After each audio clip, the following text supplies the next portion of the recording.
Welcome back to 30 Days to Learn jQuery, and today we're going to be focusing on jQuery deferreds. And this is more of an advanced topic, but hopefully I can break it down so it's easy for everyone to understand. So firstly, if you'd like to learn a bit before you view this screencast, you can check out api.jquery.com and take a look at all of the various deferred methods that are available. Now, we won't be taking a look at all of these, but we will review a good handful of them. So to begin, let's figure out what the dilemma is. And this is something that we've touched on a bit in this course. So let's say we have a timeout, and this timeout is going to execute in 2 seconds. Now what we're going to do here is, let's just create a global variable. We'll call it myvar, and that will be undefined for the time being. Okay, so after 2 seconds though, we're going to do some kind of operation. This 2 seconds is going to simulate an AJAX request, anything like that. But when that's complete, we are going to set myvar equal to my value. And then at that point, we will log it to the console. Okay, let's view this in the browser. Load the page, wait a couple seconds, and in the bottom, you'll see my value has been logged. So now at this point, the dilemma is we can no longer access the value of myvar without running timeouts or figuring out maybe some kind of pub sub model. So if I change this to myvar in the timeout, and then below this, we try to log myvar one more time, we get undefined, and then in 2 seconds, once that value has been assigned to the variable, we have that available. So especially when you're learning, the dilemma is, how do I access the value of myvar when I'm not actually setting its value until some point in the future? And again, this will be an AJAX request. You don't really know. It could be 100 milliseconds, it could be 2, but you want to continue on with that value. So what most generally do at first is, from that point on, they just continue writing their code inside of this callback function. And then they'll do something else, and they have another callback function. And you end up with all of this nested code because you're trying to make it so that certain bits of code don't execute until a callback or an AJAX operation has completed. So we've reviewed a couple solutions to this in the jQuery course. We looked over PubSub. And PubSub's definitely a way to solve this. Within here, we could publish some kind of announcement, and then outside of that code, we can subscribe to it. So if that's confusing to you, view the PubSub lesson in this course. But deferreds are a much nicer way to do this. So why don't we try this deferred method out? So we'll create a function, and this is mostly pseudocode, so we'll call it setVal. That will be the name of our function. And within here, we will create a new deferred. So we'll call it deferred equals a new jQuery.deferred. The new keyword, you can either leave that on. Some people think it's much more descriptive. It's easier to wrap their mind of. We're creating a new deferred. But you don't have to. If you leave it off, they will take care of it for you. So it's really not essential. Now we run our timeout. So I will copy all of this and paste it in like so, do a little bit of cleanup. There we go. So we set a timeout. In 2 seconds, we set the value of myvar. And again, that would be some kind of AJAX request that we'll go over shortly. And then we need to announce that we are finished. So we had this deferred. Now we're going to resolve it. So we will say deferred.resolve. And there we go. So we've created a function, setVal.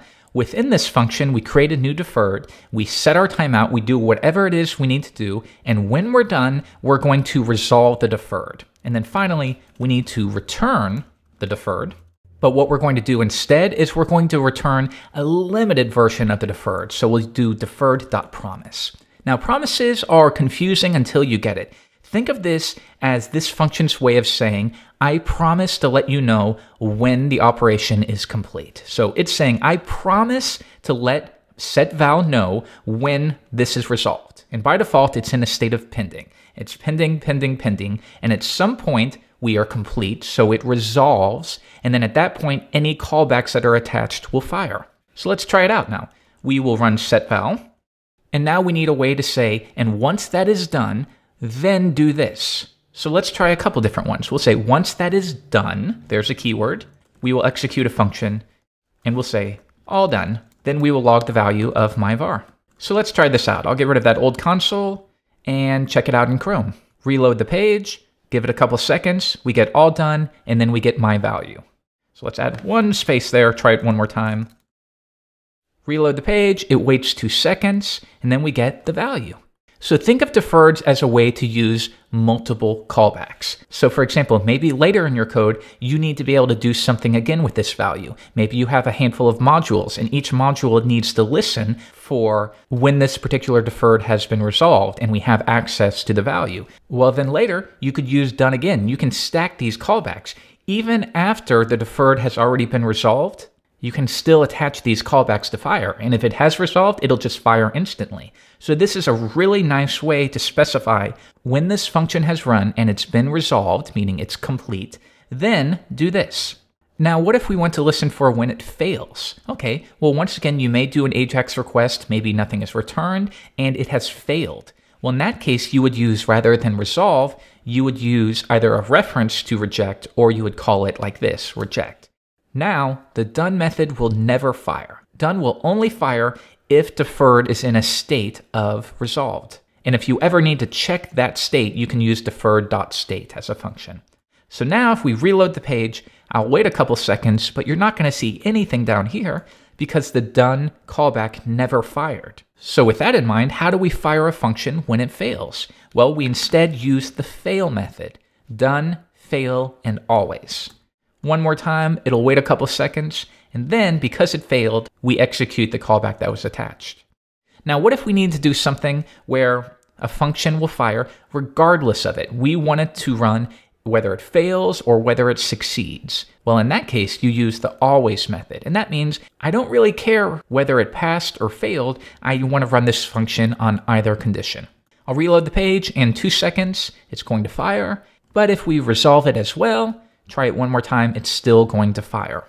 Now, what if we want to be able to chain these? So we can say, if it's resolved, run this function, but if it is rejected, run that function.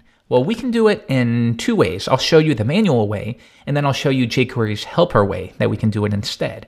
So we can say set val.done, then we're going to log console.log all done, and then we're going to chain this. So add another one, and we'll say dot fail.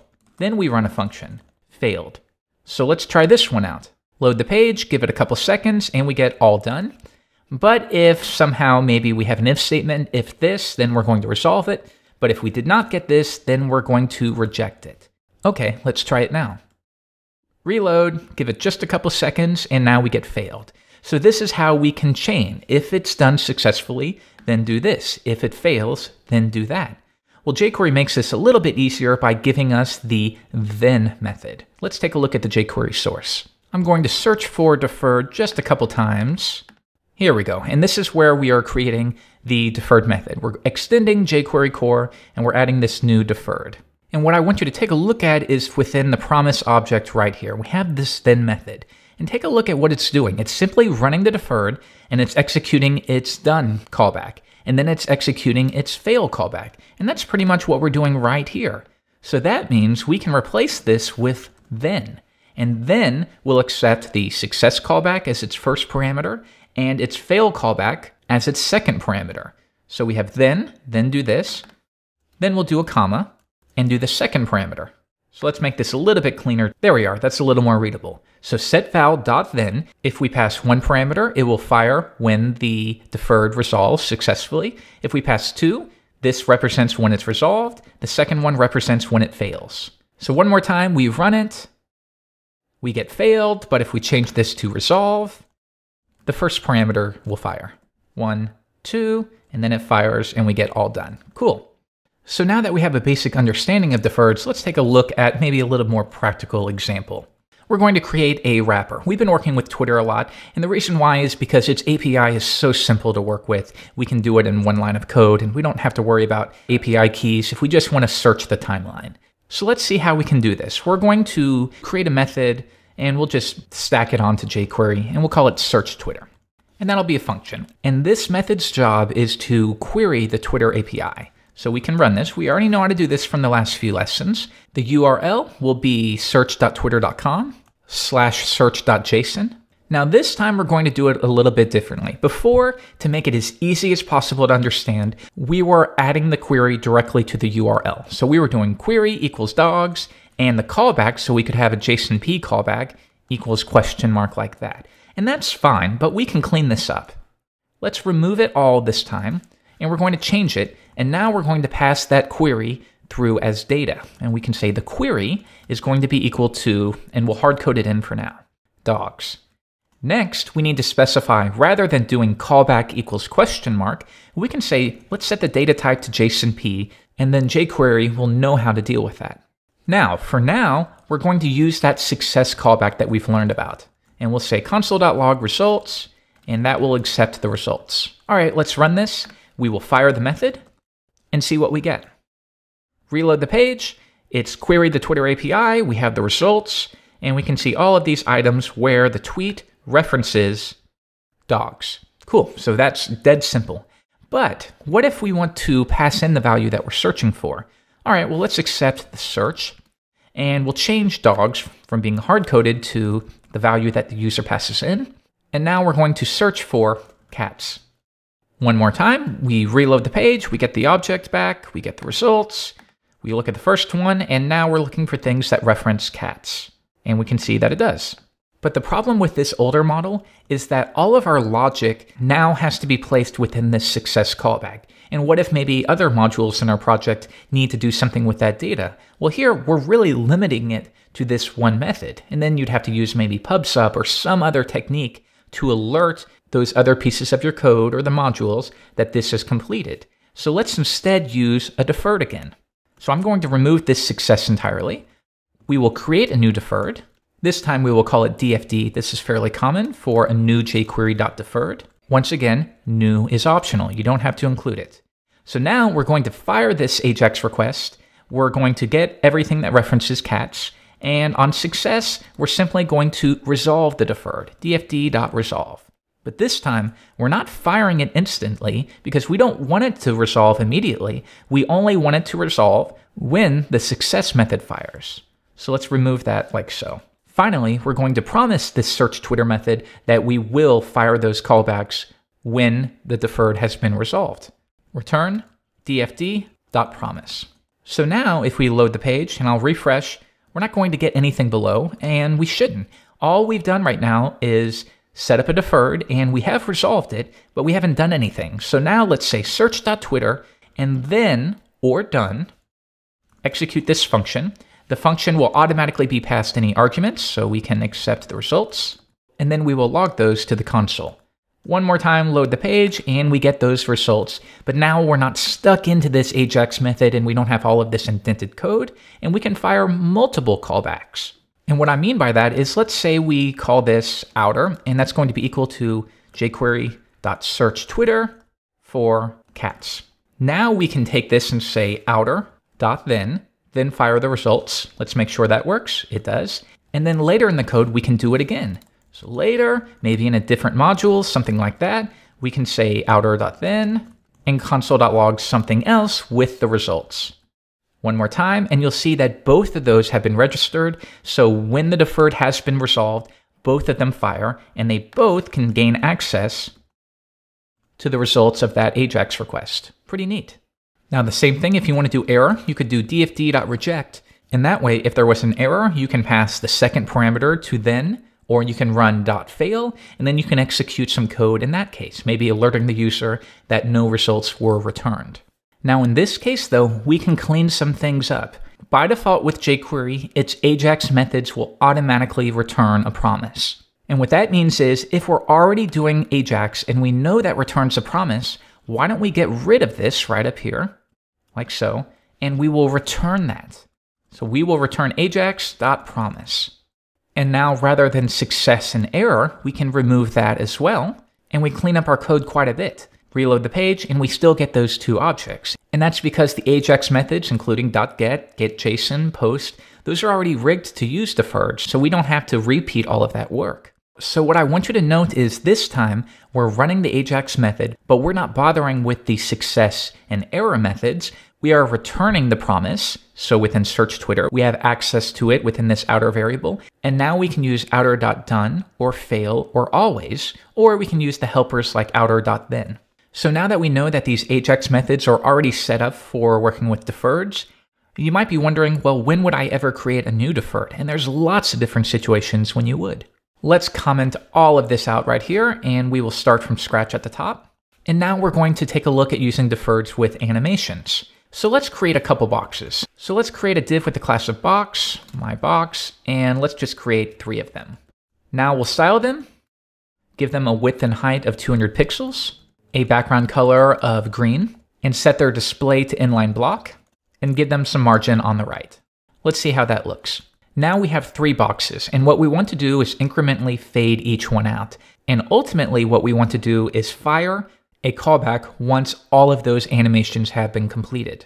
So let's take our first stab at this. We will grab the elements with the class of box, but we're going to limit this to the divs, and we'll get a little performance improvement there. And let's just try fading out maybe over a second. What's going to happen there?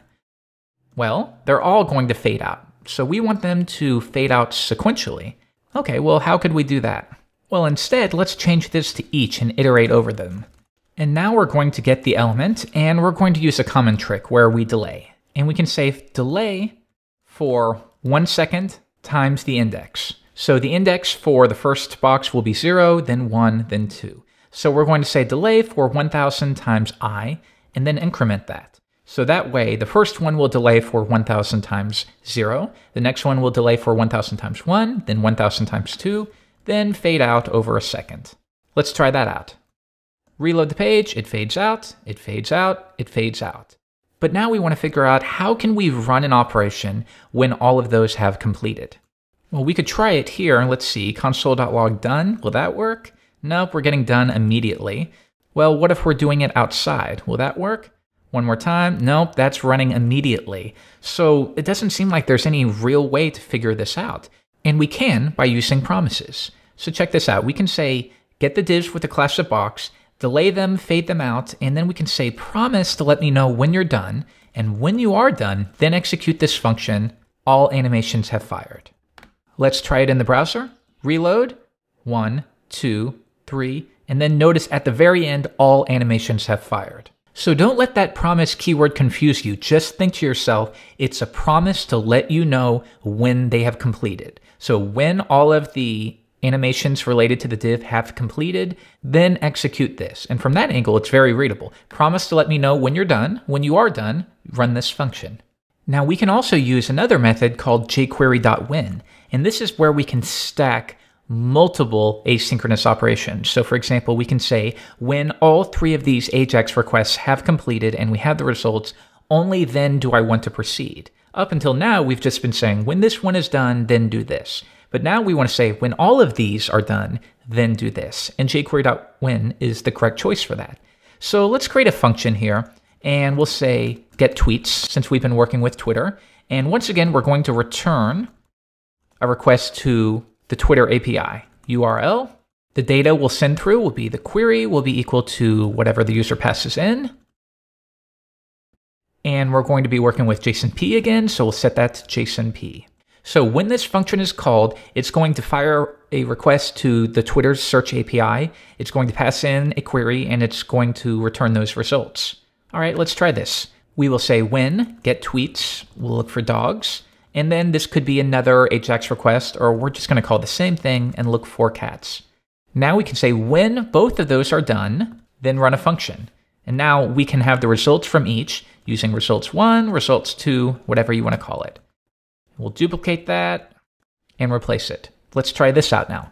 I'll load the page, and notice now we get both of those results. Let's see, the first one we have references to, if we scroll down, dogs. And let's go down to the second one, and now with here, we have results for cats. So isn't that really amazing? We can specify only when all of these asynchronous operations have completed, only on that condition do I want you to fire the results. And the done method will accept, in order that they were referenced, any results that are available. All right, and that's going to do it for today. Deferreds are definitely something that's a little difficult to wrap your mind around of, but once you do, it clicks. It's like anything else. Once you get it, you know it forever. So let me know if you're still really confused about this. You can go to tutsplus.com/forums, or again, you can tweet me at Jeffrey_Way if you need any clarification or more examples. I'll see you later. Bye-bye.